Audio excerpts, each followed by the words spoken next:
So my mom's voice is still here because of a Zoom call that her and I had during the pandemic. And actually interviewed her twice. There were two videos. And one of those videos, we were talking about influence, who influences us as we were younger, and how do we um, use those influences now today. Um, and this was probably one of the not the last time I got to have a real conversation with my mom as her cognitive abilities declined or she got sicker. But it was one of the most long,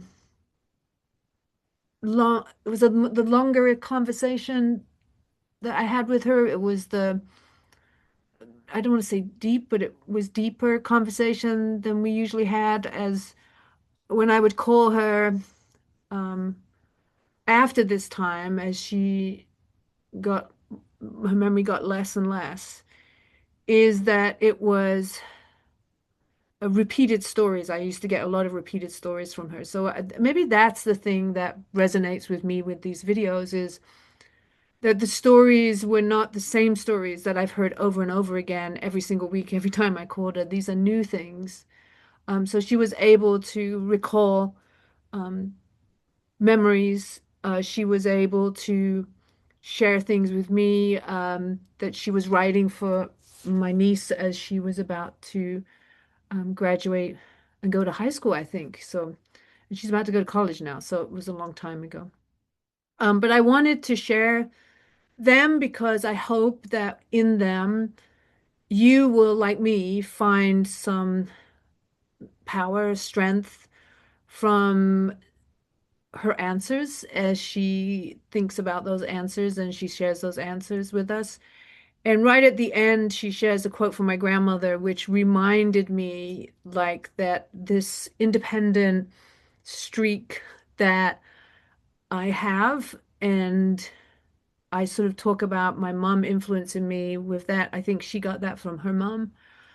So there's a long line of independent women who didn't didn't didn't stay quiet. Let's put it that way. So I hope you'll enjoy it. And afterwards, like in the comments, just leave me some comments or some questions, and maybe I can answer them for you. Welcome. Hello, thank you. So I suppose I think I told you a little bit about why I wanted to do this, but if you're, can I tell you a little bit more about it? Yes, you can. Help you with when I ask you some questions where they're coming from. So Right, okay. in our the coaching that I'm doing, the high Mm. performance coaching, there's a session that asks all about influence and like how you influence others. And so Mm. one of the questions in the second series of that asks something about who are your influences, like people who have influenced you. And so one of the things, oh, now you're thinking, aren't you? So Mm. one of the things that came up when immediately for me was you. So I was saying that you were a big influence on me. Mm. And part of the reason was I sort of your strength that you have, and that's why I was asking you about like what Mm. makes you strong. And then the other piece was this idea that you always had of fighting for things that were important. So like at school, around home economics, like at Mm. the rugby club, with the cancer Mm. research, with the, always like wanting to fight for things and like finding ways to do that, whether it was writing letters or doing Mm. something like that. Mm. And then the other thing was, and this is so weird, is this idea of like you always talked about planting seeds. I'm just planting Mm. seeds, you'd say. I'm just planting seeds. And I think that's the way that you influenced others to think a certain way or like to do something, but you didn't like tell them what to do. You're sort of inviting them Mm.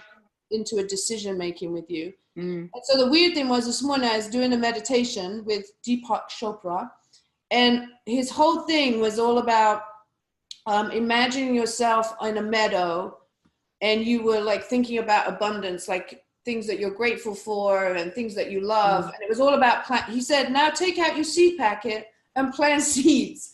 So I was like, how can that be? I'm glad to talk to my mom about all this. And there it was. So I suppose you were starting to think about it. So my first question is, who do you think has been a big influence, or your influences throughout your life? Like, you think about the different times in your life. Oh, my memory's not. I've been looking at photographs and cards and things like that, and I've been trying to write the influences down. Can you hear me? Yeah, I can hear you perfect. Yeah, okay. And your granddad, Bumpy Jim, mainly, very much so. What do you think it was about your dad? About Bumpy? Sorry? What do you think it was about Bumpy Jim? What seems Well, he was, again, very strong because of what the family, big family, huge family, and, you know, not much money and loads of brothers. So he had to fight, and then he got injured, right? And they said he'd never ever walk again, but he did. Right. He made himself, and he played tennis in a competition. And the only way the chap beat him was making him run around the court. Wow. I didn't know he played tennis. Oh, he was a very good tennis player. Yeah? Oh, I never knew. Very good tennis player. Oh, interesting. Yeah. So Yeah. some themes of strength and like, especially sort of like when he injured himself, like determination as well, it sounds like. Oh yeah. Yeah. Yeah. And what about like, I think you've told me, like, when they had the fish and chip shop and they had the shop, like how he sort of took care of people in the neighborhood as well. You've always... Oh yes, he was well known. Were you with us when we went back and they were saying that they all remembered Bumpy Jim or Mr. Smedley? Yeah. They all, you know, and that was when we went back, was many years after. But all the, you know, younger people as well. Right. So they'd all remembered him. And I remember talking to a man in the bus stop, and I was getting on a bus, and he said, yes, I remember the Smedleys. And so they all knew him. Right. So, you know, he was an influencer, so and somebody you could trust. Right. So, Mum, I can just see the side of your face. If you could move it over a little bit. Oh, right. I would like to see all of you if I can. Hello, can you see me now? Yeah, I can see you. Is Dad laughing at you? Yeah. I'm and of course, my other influencer is your dad. Oh. Yeah. Because he keeps me on the straight and narrow. Okay. And he copes with all my outbursts and things like that. Okay. Don't you, dear? Yes, dear. Yes, dear. Can you put that on here? See if I Oh, right. can stop you, save you. Oh, that's better. Is that better? Yeah. Save So her it falls hold. down. Yeah, I'm just trying to fix it up. Well, that's good. Yeah. Oh, there we go. That's clearer too. Yeah. That makes That sense. better? Yeah. So Yeah. so you got Bampy and Dad. And what about sort of when you think about college and like those age, when you were sort of in your sort of young adult age and stuff, what would you say was influence around that time? I don't know. I think I influenced more than was influenced. Tell me more about that. Well, the first night we ever went to college, and we were all, you know, there, and they were all nervous and everything, and we were having a meal, and I think I just threw a roll over to somebody to catch, you know, and that immediately broke the ice. Right. You know, so it was, you know, I don't know. Yeah. That's a lot to difficult. Think about. I know. Because there's like, it says, as you said, it's like a lot to think about and remember all those pieces of the puzzle. So what about... Yeah. Well, I suppose as well, I was fairly independent. Yeah. Because I was thinking, I used to go to a private school, which involved me getting a bus to the middle of Altrincham, Yeah. and then walking, and it must have been perhaps at least a mile, more than that perhaps, and on my own through the snow, to go to this private school. That's when you were very young. That was when I was very young. That was junior school. Junior, yeah. That's right. When you were a junior. Wow. Yeah, Yeah. yeah. And now you would never dream of it, would you?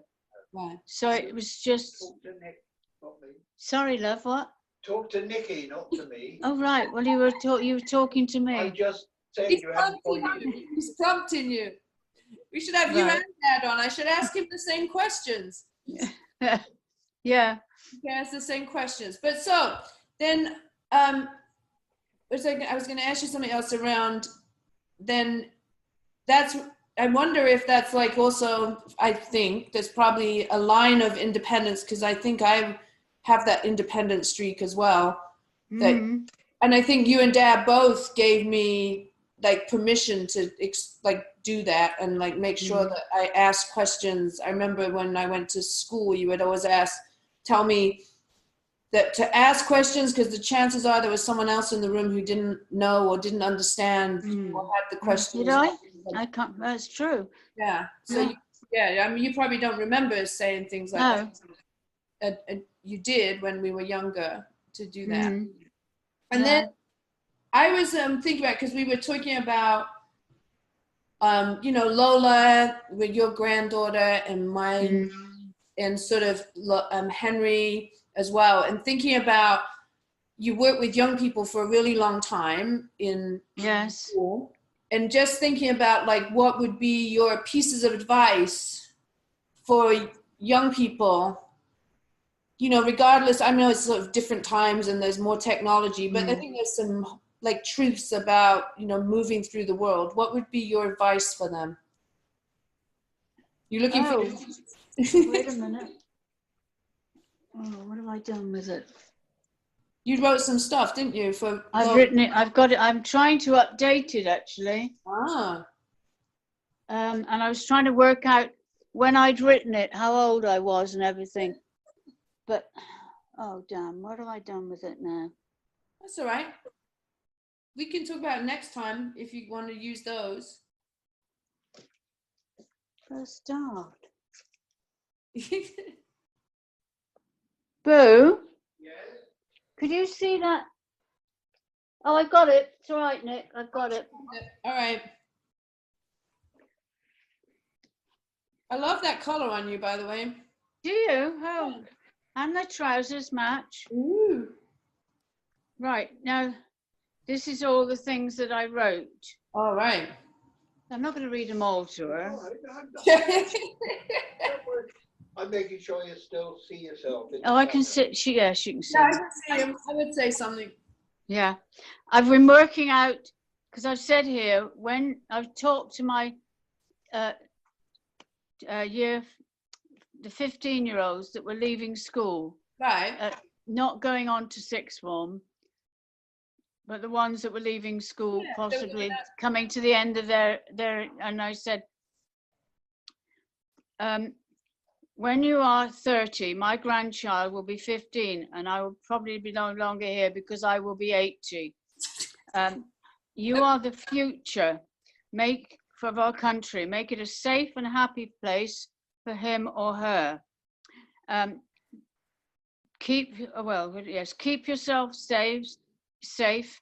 Be careful. Be aware. Don't let anybody make you do what you don't want to do. Right. That's very important, isn't it? Mm-hmm. Be proud of yourself. Think good of yourself. You are unique and special. Wow. Dig deep in yourself and you will find something, however little, that you are better than anyone else. Right? Wow. A nice smile, being kind, a good listener, keeping to your word. It doesn't have to be something glamorous or the brain of Britain. Be someone people can trust and rely on. Don't let people down. Wow. Think about any situation you may worry about, find yourself in, and produce a strategy for dealing with it before it happens. Wow. How do you refuse drugs? how do you say to someone who says you don't love them when you won't have sex with them? What a load of old nonsense. This is what I told my 50th. Too much alcohol. Sorry? Wise words. Yeah. Look, you're making me cry. They all cried when I did this. Right. They did. Yeah, because there was do you remember the thing called Live Strong and Against Poverty? And we had little bands to wear. And I said, keep the values you have now, because they were all wearing the bands. And, so that was, So I think that was it. So I was going to do that for Lola. Wow. I've got here, against racism, against bullying. Be mature enough to know when something is funny, when you can be familiar with someone, and when it's not appropriate. Be observant. It might save your life. Wow. And you still have that you wrote, like, so that would be 15 years ago, right? Yeah. Wow. And you have that in your There you are, look. written? Look. Let me see, hold on. Gotta put my glasses on. Oh, I love it. Wow. Wow. And so was there more to the speech, or was that? No, it was just talking to them when they were leaving. The last lesson I had them, Wow. I just spoke to them. Does And that it was mainly all girls by then. right? Yeah. Wow, that's powerful. That's powerful. So it's all in that little book. Yeah. And you're going to write more then to Lola now. Yeah, I'm going to rephrase them slightly, expect, but that's really amazing. That's sort of I think it captures all the things that I know are important to me as well. So I thank you. That's all right. No. Thank you, because that means that I've learned those things from you and Dad as well. Yeah. Make sure. Yeah. And so all those things that you were sharing with them, like how have you managed to keep yourself like so positive? You know, because there's been a lot of hardships over the last like 5 or 6 years with your health, but have you stayed positive? I don't know. Because I don't know whether it was last week. I didn't get low, but I wasn't being positive with myself. Yeah. And then I just talked to myself and said, "It'd be damn stupid," and get on with it. So you like ideas around like what was happening for you in that moment? No, right? Not really. No. Some self-talk, right? Well, it's when I can't sleep or wake up early, right. and I lie there thinking about things. Right. Yeah. But no. There's always, as your Nana used to say, if you can't go straight ahead, you can always go round and find a way.